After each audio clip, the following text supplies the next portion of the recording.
പ്രശാന്തമായ ഒരു പ്രഭാതം. പുലരിയുടെ നേർത്ത തണുപ്പ് അന്തരീക്ഷത്തെ ശാന്തമാക്കിയെങ്കിലും റെയിൽവേ സ്റ്റേഷനിലെ ഒഴിഞ്ഞ ബെഞ്ചിലിരുന്ന ആ ചെറുപ്പക്കാരന്റെ സിരകളിൽ ഒരു അഗ്നിപർവ്വതം പുകയുകയായിരുന്നു. പേര് എഡ്വിൻ സി ബാൺസ്.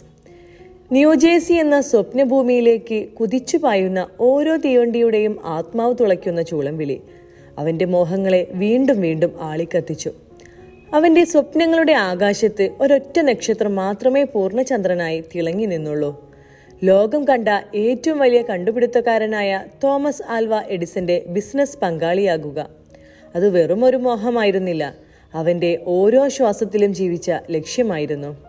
എന്നാൽ യാഥാർത്ഥ്യത്തിന്റെ കൈപ്പേറിയ സത്യം കീശയിലെ ശൂന്യതയായി അവനെ തുറിച്ചു നോക്കി.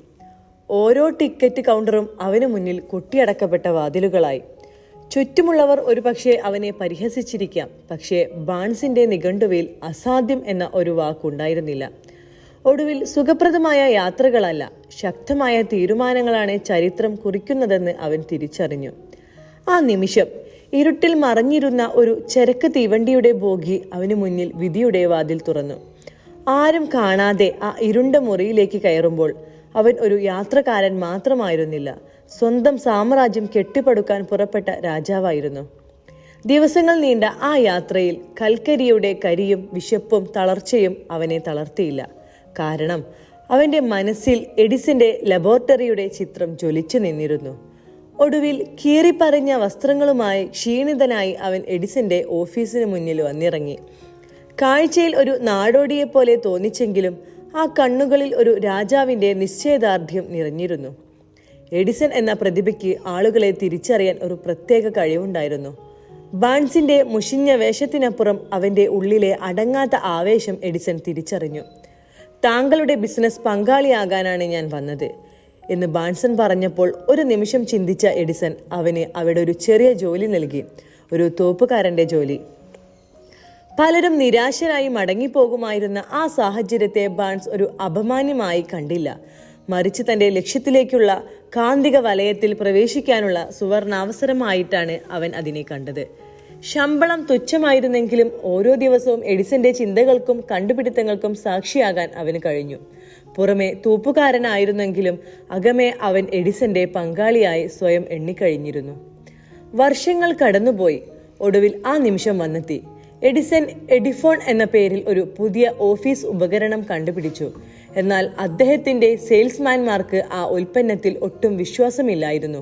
ഇത് വിൽക്കാൻ വളരെ പ്രയാസമാണ് എന്നവർ ഒരേ സ്വരത്തിൽ പറഞ്ഞു. ഈ സംഭാഷണം കേട്ട ബാൺസിന്റെ ഉള്ളിൽ ഒരു മിന്നൽ പിണർ പാഞ്ഞു. മറ്റുള്ളവരൊരു പ്രശ്നമായി കണ്ടപ്പോൾ അതിലൊരു അവസരമാണ് അദ്ദേഹം കണ്ടത്. മറ്റാരും തൊടാൻ മടിച്ച ആ ഉപകരണം തന്റെ ജീവിതം മാറ്റിമറിക്കുമെന്ന് അദ്ദേഹം തിരിച്ചറിഞ്ഞു.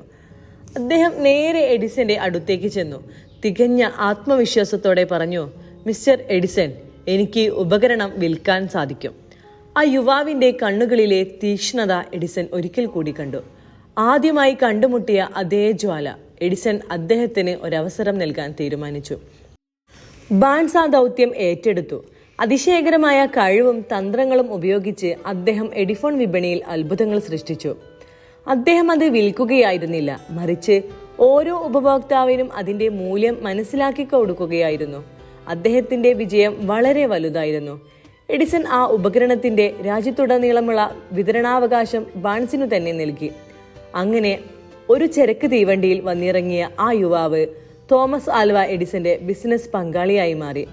എഡിസണാൽ നിർമ്മിച്ച് ബാൺസിനാൽ സ്ഥാപിക്കപ്പെട്ടത് എന്ന പ്രശസ്തമായ മുദ്രാവാക്യം പിറവിയെടുത്തു. മനുഷ്യന്റെ മനസ്സിന് എന്ത് ചിന്തിക്കാനും വിശ്വസിക്കാനും കഴിയുമോ അതവന് നേടിയെടുക്കാനും സാധിക്കും എന്നതിന് ചരിത്രത്തിലെ ഏറ്റവും വലിയ തെളിവായി ആ ജീവിതം മാറി.